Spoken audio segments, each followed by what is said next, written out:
the only person going over into the Studio 5 kitchen every commercial break to sample that syrup. You're the one who goes the most often, but not the only one. I won't argue there, but it is so good. You put Becky Lowe's vanilla bean, is that what it's called? Vanilla bean syrup in your recipe file and try it out this weekend. You won't regret it, I promise. Yeah, make your pancakes for Saturday or Sunday morning. You got the new favorite with it. It's so good. All right, a great topic right now that affects every family. Grandparents, they are the head of the family, they are the heart of the family, but oftentimes instead of being in the middle of the family, it's easy for them to feel on the outside. So at the Sunday dinner table or at the crazy loud family reunion, how do you pull grandma and grandpa into the whole conversation?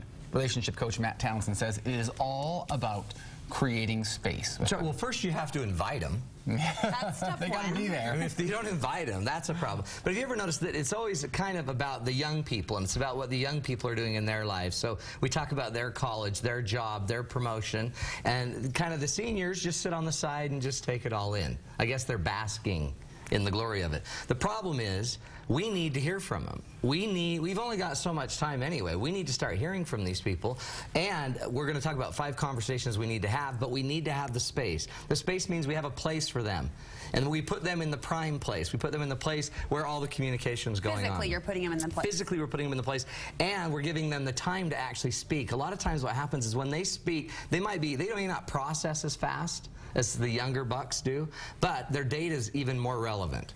So they might process slower with more relevant data. So what we want to do is give them enough time that there's a space for them to talk. And even ask the question to them and then wait and let them actually bring out the answer. So you can't be afraid of that silence. No, silence is golden, especially in the golden years. And so we want to give them that space. We also want to give them attention. We want to get the kids in there and make sure the kids are actually giving them the space in the kids' heads, so that the ideas can sink in. So when we're talking to our grandparents and great-grandparents, make sure the kids are paying attention.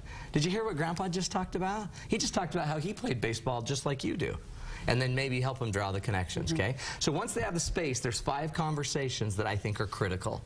5 conversations that we've got to make sure we're initiating, okay? And on the website, we have questions you can ask and everything. So go to the website and pick out, get all the information, okay? First one, what's the most important conversation do you think that a senior in the family, the senior patriarch and matriarch, what could they bring in that would matter?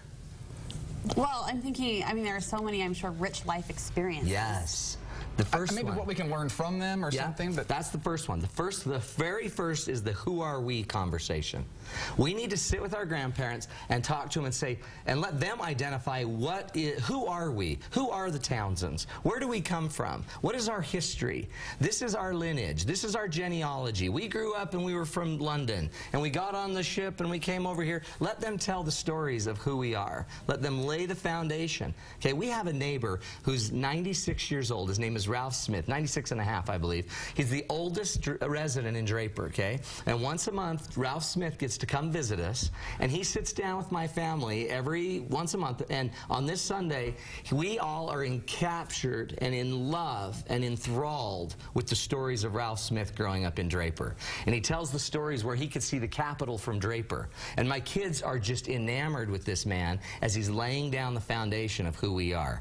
That's the role of grandparents. And he's not even our grandparent. We've adopted him. He's now our grandparent. But that's what we need to be asking. That's the who are we conversation, okay?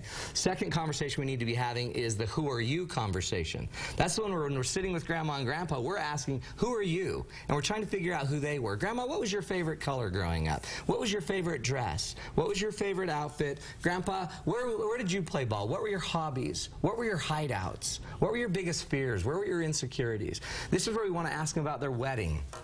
This is where you might want to get out their engagement pictures and photos if they have them and see who Grandma and Grandpa were when they were younger. Find out what they looked like. I think this is so crucial to forming that connection. So I didn't realize until after my grandma had passed away, she was so good, because conversations go 2 ways. That's right. She was so good at sharing these details of what she loved and what she did. And when she passed away, I realized I knew her so well. That's it. And it was because she was so willing to give up those personal tidbits that maybe didn't seem like they meant something in the moment, but afterward they meant everything. And that was probably natural for her. And so what we need to do is find a way to draw this out of them, because we want to make sure like that you know them as well as you know your best friend. You know much more details about your friends because they're on Facebook giving you all the stupid facts. We need to get that same information from Grandma and Grandpa. So it's sometimes a challenge. I remember sitting down with my grandma and sort of asking her questions, and she sometimes felt awkward and didn't really know what to share. That's I mean, what do you... So what I might do is I might, as the child of the grandparents, so as the parent who has the younger children, I might go to them and say, you know what, Grandma or Mom and Dad, you really need to teach these kids. They need to hear from you. We actually, Ralph Smith wants to tell his stories to us, so you might want to prime them a little bit and invite them to tell some more stories, and make sure that every time they come over for their monthly dinner that we're priming them, and then everybody wait for the story to come out, and kind of, it's hard. You have to prime them because some people just don't communicate that way. The next one, so like for example, that's a picture of my in-laws. My kids need to know about how they got engaged. My kids need to know about the fact that my father-in-law, my mother-in-law's father had to ask my father-in-law to ask him to marry my daughter. Does that make sense? No, it doesn't. It's a bad story, but I'm going to be in trouble for it. So basically, they had to be coaxed. The grandfather-in-law had to coax my father-in-law to not. He wanted to marry her, but we needed to do it quickly because where's my grandpa when I need him? Everybody needs a grandpa to get someone married. So the next one is the Who Am I story. The Who Am I story is this is where we got to get feedback from Grandma and Grandpa on who I am. That's where I want to find out what they think about me. That's what I want to find out. I want them to tell me how great I am. Tell me what they think about my world today. Have Grandma and Grandpa comment on the technology and what I'm going through. Have them comment, like the perfect example of this always happens at graduation when your kids are graduating and Grandma or Grandpa are there. They tell you how proud they are of you. That's a conversation that we need to be having over and over and over. This is my daughter Sarah and my mother, and Sarah got all these accolades on the day of her graduation. We need that conversation to be going on and on and on, so our kids are getting this sense of who they are. They're not just a Townsend, they're not just from Draper, but they're special in their own unique ways. And I think grandmas and grandpas have a special gift of identifying what your greatness is. But that's also probably one of those things you need to give them a little advanced warning on. Like, we're going to ask you to say something about Sarah. That's exactly right. So they know, have something in their mind ready to go. Or have them go last after everyone else is gone. The next one is probably my favorite, which is the what matters most question. If you have people that have lived 50, 60, 70, 80 years, they have insight and knowledge into what matters most in this world. That's a big question. This is the biggest question. Grandma, what is it after everything you've learned after 80 years, what is it that really matters most? And then I'd hush the children and I'd turn everyone to her. And she'll probably give you a simple answer first. And then prime her a little bit, and she'll probably give you deeper answers. A beautiful example of this happened, we just had a family reunion, and somebody had made a memory book for my in-laws. And we were all gathered around, and they handed the book. You can see the pictures.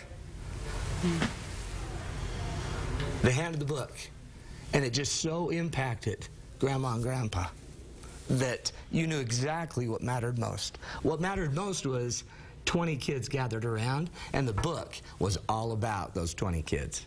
That's the what matters most question. And that's the question that we have to be asking. Because they need to know kids matter. They need to know family matters. They need to know honest and integrity matters. If that question is not being asked, and if we're not creating space for it to happen, we're in trouble. The last one, fifth one, is Grandma and Grandpa. This is the what do you need us to know? This is a powerful question too. What do you need us to know, Grandpa? At the end, before they ever leave, I'd always shut everyone down and say, Grandpa, Grandma, before you leave, is there anything you need us all to know? And give them the floor. One time that happened, I had a grandfather-in-law that was dying, and I just kind of happened to ask in a roundabout way, what do you need us to know? And he said, it was the coolest thing, he said, all I need you to know is I don't want you to forget me. Don't forget me. And so we haven't. But we would have. I mean, I don't know if we would have, but we now know he doesn't want to be forgotten. So every time we pass the cemetery and go by his grave, just driving by it on the way to the other in-laws' house, we all say, hi, Gigi and GP, which is hi, Grandma and Grandpa. We never forget him, okay? Every day, grandparents, you need to be in charge of this too. Make sure you're having these conversations. This just isn't the kids driving it. Parents, grandparents, you need to drive it down. Make sure you're telling your kids what's most important, because if they don't know, and if they don't know what's on your mind, how could we really serve you and love you the way we need to? Thanks for choking us all up here today. Sorry about that. No, really good stuff. I think it's because I had a kidney stone. We'll let you know that Matt, of course, has great information on the website, including questions that you can ask to prompt these conversations. And you've got a big workshop coming up. Smart Life for Women. Listen, you got to go to these. This is tons of fun. It's just for the ladies, so guys, stay away. It's every Thursday, 1 to 2:30. Cost is $15, but we talk about different issues. Right now, we're talking about how to impact your relationship by yourself and make a difference. It's tons of fun. Ladies, you want to go. The perfect girls' day out. So, Matt, Awesome. thank you. Thanks, kids.